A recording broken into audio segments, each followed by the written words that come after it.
வணக்கம். நான் இப்போ வந்திருக்கிறது டலஸ் கார்டன். இது மணாமலை பஹ்ரைனில் இருக்குது. இதில் வந்துட்டு வீக்கெண்ட்லாம் எல்லோரும் வருவாங்க. மேக்ஸிமம் வியாழன் வெள்ளி சனியில் ஈவினிங் டயத்தில் நல்ல க்ரௌடு இருக்கும், மற்ற நாள் நார்மல் க்ரௌடு இருக்கும். வாங்க உள்ளே போவோம், எப்படி எல்லாம் இருக்குன்னு பார்ப்போம்.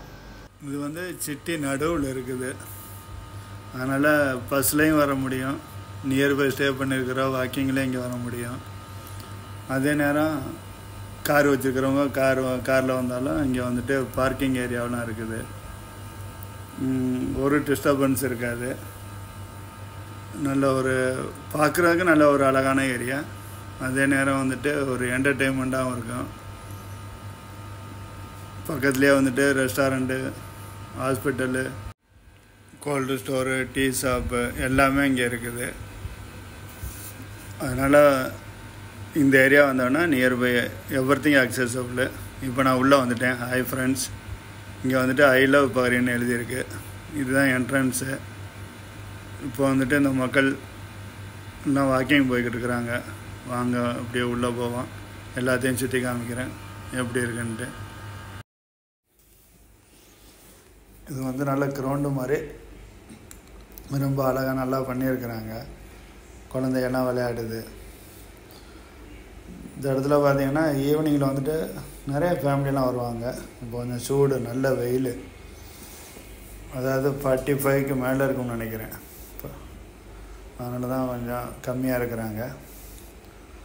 இல்லைன்னா எப்போதுமே இங்கே வந்துட்டு நல்ல க்ரௌடு இருக்கும் இந்த டயத்தில், ஏன்னா அது வீக்கெண்டு. இந்த இடம் பாருங்கள் எவ்வளோ அழகாக இருக்குது. இப்போ இந்த ரைட் சைடெல்லாம் பாருங்கள், இந்த சின்ன ஒரு அந்த ஒரு சின்ன குடில் மாதிரி இந்த இதெல்லாம் ரைட் சைடு இருக்கிறதெல்லாம் வந்துட்டு ஒவ்வொருத்தர் பார்ட்டியெல்லாம் செய்வாங்க. அந்த இடத்துல கிரில் பண்ணி பர்த்டேலாம் செய்வாங்க. ரைட் சைடெல்லாம் வாக்கிங் போவாங்க. இந்த நேராக போகிறது இந்த ஏரியாலாம் வாக்கிங் வருவாங்க. வணக்கம். நான் இப்போ வந்திருக்கிறது டலஸ் கார்டனு. இது வந்துட்டு மணாமாவில் இருக்குது. இந்த கார்டன் எப்படி இருக்குது, என்னெல்லாம் இருக்குன்னு அப்படியே உள்ளே போய் சுற்றி பார்ப்போம். இங்கே வந்துட்டு எக்ஸசைஸ் பண்ண வருவாங்க, பொழுதுபோக்க வருவாங்க. இங்கே வந்துட்டு பர்த்டே பார்ட்டியெல்லாம் கொண்டாடுவாங்க.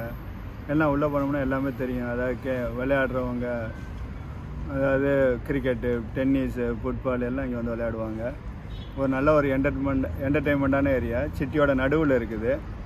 வாங்க பார்ப்போம். இங்கே எதாவது நம்ம ஆளுங்க இருந்தாங்கன்னா அவங்கள்ட்ட கொஞ்சம் பேசி பார்ப்போம். ஓகே நண்பர்களே, அப்படியே உள்ளே போவோம், என்னோட சேர்ந்து பயணிங்க.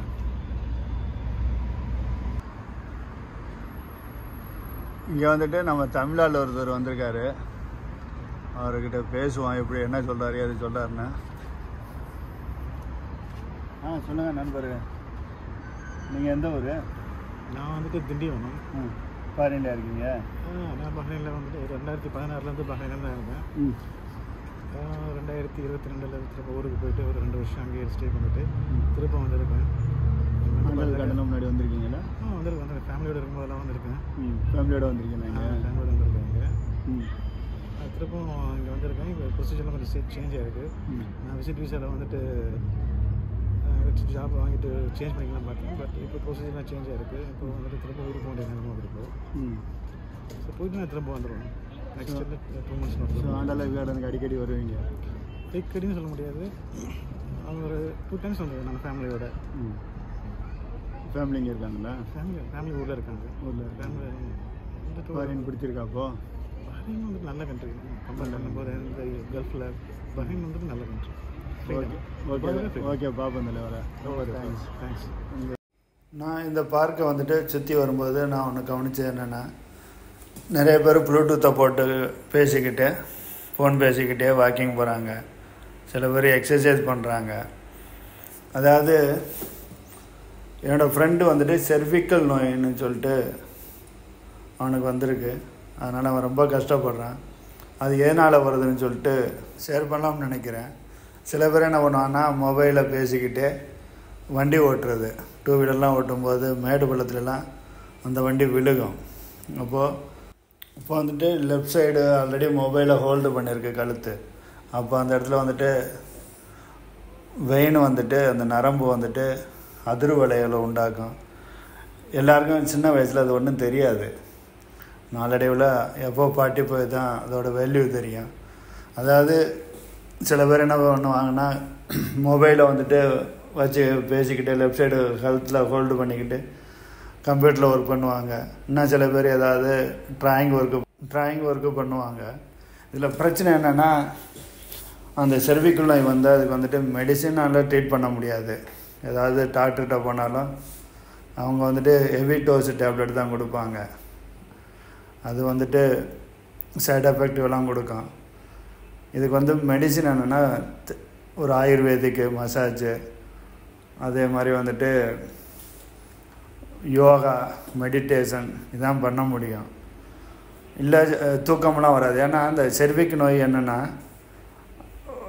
உடம்பெல்லாம் வலிக்கும். அந்த ஒரு ஊசி வச்சு குத்துனா எப்படி இருக்கும் கழுத்துக்கிட்ட, அது மாதிரி குத்திக்கிட்டே இருந்தால் எப்படி இருக்கும் நைட்டு ஃபுல்லாக டே ஃபுல்லாக. அப்போ தூங்க முடியாது. லெஃப்ட் சைடு கையெல்லாம் வந்துட்டு ஒரு மாதிரி மரமரப்பு இருக்கும். அது வந்து பதட்டங்கள் வரும்னு சொல்கிறாங்க. தூங்க முடியாது. தற்கொலை எண்ணத்தை கூட தூண்டுமா சில நேரம். அதனால் அதாவது ஒரு ஸ்லீப்பிங் டேப்லெட் போட்டு தூங்கினா ஃபஸ்ட்டு வந்துட்டு 0.5%, அப்புறம் 0.75%, அப்புறம் 0.10%, இது மாதிரிலாம் அது கூடும். அப்போ நம்ம வந்து டேப்லெட் வேறு இதுக்கு வந்துட்டு ஆப்ரேஷன்லாம் பண்ண முடியாது. இப்போ வேறு ஒரு பிரச்சனைனா எதுனா ஒரு ஆப்ரேஷன் பண்ணிடலாம். இல்லை ஒரு சுகர் இருக்குது, டயாபெட்டிக்னா டேப்லெட்டை போட்டு கண்ட்ரோல் பண்ணிட்டு வேலையை பார்க்க முடியும். ஆனால் அந்த செர்விக்கல் நோய்ங்கிறது வந்துட்டு அந்த நமக்கே தெரியாது. அந்த நரம்பில் உள்ள பிரச்சனைகள் நீங்கள் எங்கே போயிட்டு எம்ஆர்ஐ ஸ்கேன் எடுத்தாலும், இல்லை நியூராலஜிஸ்ட்டுக்கு நரம்பியல் நிபுணர்கிட்டலாம் போனாலும் அவங்க வந்துட்டு டேப்லெட் தான் எழுதுவாங்க. ஆனால் அதனால் குணமடைய முடியாது. என்னோடய ஃப்ரெண்டு வந்து ரொம்ப கஷ்டப்படுறான். நான்லாம் அவனும் ஒன்றா வேலை செய்யலாம் சொல்லுவேன்ட்டு ஃபோன் அதிகமாக யூஸ் பண்ணாத, ப்ளூடூத்தெல்லாம் ஆஃப் பண்ணி போடுறான்னு சொல்லுவேன். அப்போல்லாம் கேட்க மாட்டான். ஆனால் இன்றைக்கி ரொம்ப கஷ்டப்பட்டுக்கிட்டு இருக்கிறான். அதனால தான் ஷேர் பண்ணலாம்னு நினச்சேன். இந்த வீடியோ பார்க்குறவங்களுக்கு ஒரு யூஸ்ஃபுல்லாக இருக்கும். இன்னும் டீட்டெயிலாக உள்ளே போய்ட்டு கூகுளில் செக் பண்ணிங்கன்னா ஃபுல் டீட்டெயில் கிடைக்கும்.